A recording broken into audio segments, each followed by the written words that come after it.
Uma das perguntas que as pessoas mais me fazem é como ter um posicionamento que eu possa me tornar uma referência na minha cidade. Muita gente ainda acredita, acha que existe um mapa ali para você seguir e que isso vai transformar você na maior referência da cidade. Né? E aí começa por melhorar suas fotos, tirar uma foto de terninho, uma foto de jaleco, e aí você começa a investir um pouco mais nas mídias e começa a criar posts um pouco mais profissionais, começa a ter um feed um pouco mais organizado. Mas isso não é posicionamento. Isso não é construir autoridade.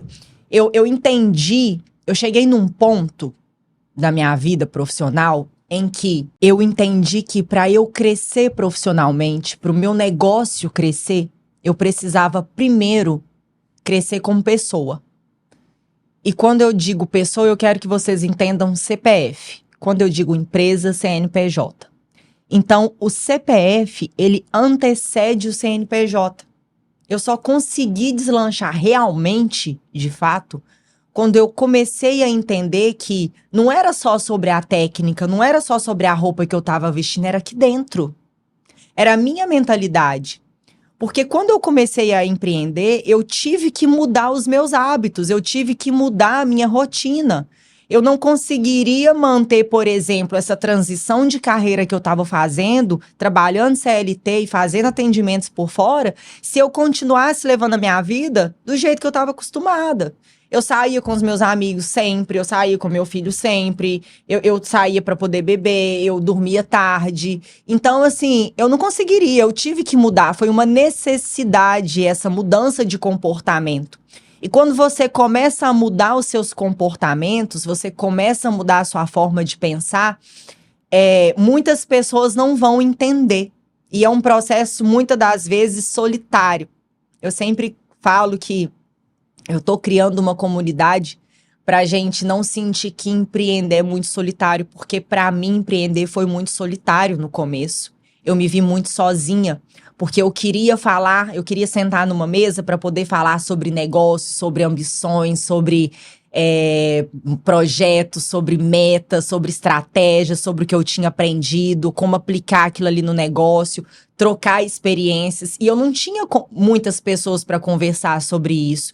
Então, eu foquei muito em estudar, eu comprei muito treinamento, eu fiz muita mentoria, eu fiz muita consultoria, porque eu me coloquei nos ambientes em que eu precisava estar, eu me incluí em situações onde aquilo ali ia fazer com que eu entendesse que eu poderia sim, que era possível para mim também, porque pessoas, se às vezes a gente vê que já está numa posição onde a gente quer chegar, onde a gente sonha estar, também tiveram a sua história, os seus erros, os seus fracassos, os seus medos, as suas inseguranças. É normal, mas a questão é até onde isso vai influenciar na sua vida profissional. E eu confesso que por muitas vezes na minha vida, a minha vida pessoal interferiu negativamente na minha vida profissional. Porque se eu tivesse num relacionamento e eu tivesse ali dependente emocionalmente, o dia que eu não estava bem no meu relacionamento, eu não era produtiva no trabalho. A fase em que eu não estava com a minha vida financeira em dia, aquilo ali me deixava tão estressada que eu não tinha cabeça para poder fazer nada no meu negócio. Então eu falo, gente, não foca só na técnica, não foca só no operacional. Uma vez eu escutei um senhorzinho falando que ele estava trabalhando tanto que ele não tinha tempo para ganhar dinheiro. E isso é fato, isso é muito verdade, porque às vezes a gente está tão ali presa em atender, em ter uma agenda cheia, como se isso fosse a única coisa que a gente precisasse fazer, né? Desencargo de consciência. Então, como eu atendi hoje, muito, eu tô indo no caminho certo. E nem sempre é assim que funciona. Eu tenho muita mentorada que estava atendendo praticamente todos os dias e chegava no final do mês, não via o dinheiro sobrando. Sabe por quê? Porque às vezes ela tinha muita facilidade em atrair cliente, em manter cliente, mas ela não sabia precificar. mas ela não tinha segurança para poder aumentar o seu preço, ela não sabia gerar percepção de valor para poder elevar o valor, o preço do seu procedimento, do seu trabalho, e aí ficava ali praticamente trabalhando de graça, porque quando você vai tirar o que você gasta, o custo para manter o seu negócio aberto, para você fazer os seus atendimentos, as suas contas pessoais, né, o seu Prolabore, não sobra nada. Então, o que mais tem hoje é empreendedora, é prestadora de serviço que está vivendo de aparência.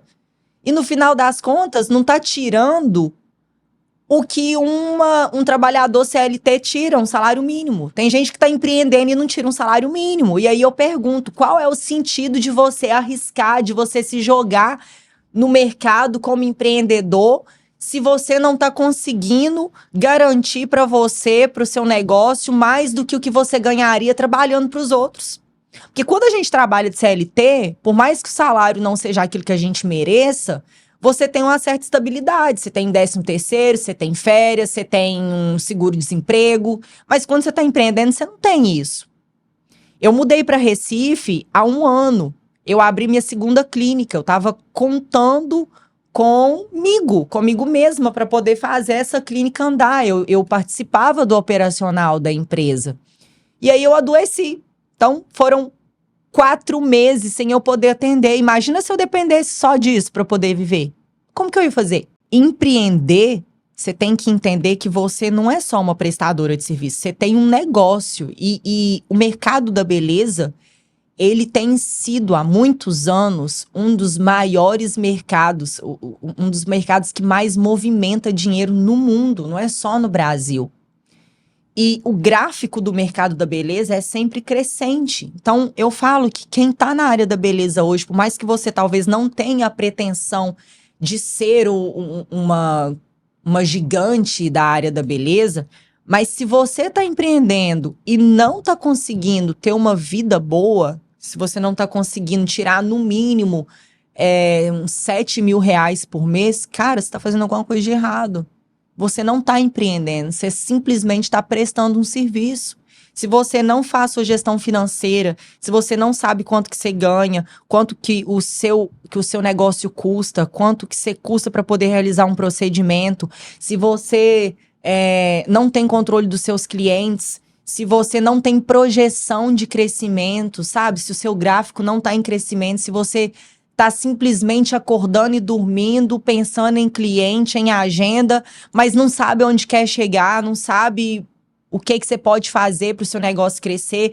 E aí, às vezes, a gente empreendedora da área da beleza, a gente cai naquela armadilha de comprar mais curso, aí aparece uma técnica nova, é outra técnica, uma técnica internacional, uma técnica 3D, é fio hiperrealístico, enfim.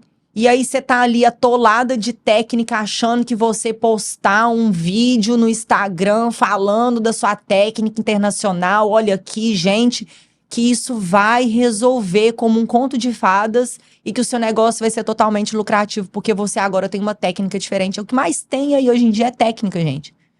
Tudo quanto é profissional hoje tá criando a própria técnica. O que me fez crescer não foi a técnica, não foi só a técnica. A melhor forma de você construir o seu posicionamento é você linkar, você unir o seu offline e o seu online. O que é isso, Mariana? Quando eu digo offline, é aquele momento que você está ali no seu local de trabalho, no offline, com o seu cliente, cara a cara com o seu cliente, vendendo um produto ou executando um procedimento, um serviço. E o online, é claro, que né, é a sua postura, enfim, nas redes sociais. Então, quando você padroniza e linka esses dois, o offline com o online, aí sim é que vem toda a questão do sucesso, de se tornar referência. Porque quando eu entrei para o online, eu já era boa na técnica. Então, quando eu postava alguma coisa, quando eu estava ali no online, quem vinha do offline, batia o olho em mim no online e falava, ela é exatamente isso. Então não tenta ser um fake, você não pode ser um fake, você não pode criar os seus próprios haters, né, como se diz por aí hoje em dia. Não adianta você ser muito boa no online e não passar a mesma credibilidade na hora que a pessoa tá ali com você. Tem muito profissional aí que vendeu, o cliente pagou, a pessoa não quer mais saber. Aí tá ali na luta pra ter mais cliente, outro cliente. Gente, às vezes é muito melhor você aprender a vender de novo pro mesmo cliente, aumentar o seu ticket médio. Quando eu entendi que eu não queria ter uma agenda cheia, sabe por quê?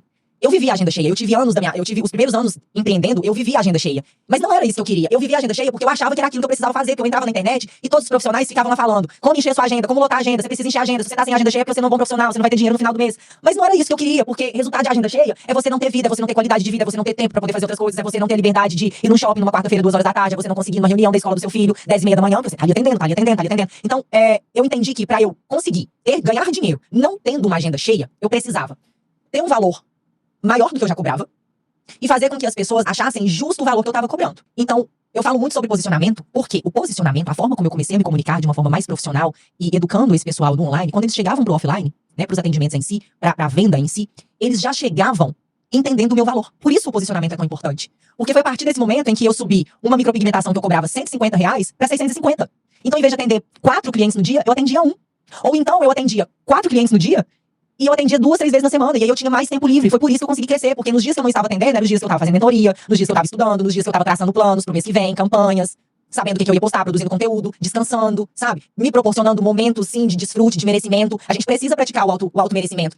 Muitas aqui sabem que eu sempre incentivei as mulheres a viajar sozinha, a comprar um vinho e abrir um vinho pra tomar em casa sozinha, a ir num restaurante sozinha, pedir uma comida que nunca comeu. Isso tudo vai aflorando mais, sabe? Isso vai instigando você a querer mais da vida. E como você quer mais da vida, você acaba tendo que fazer mais.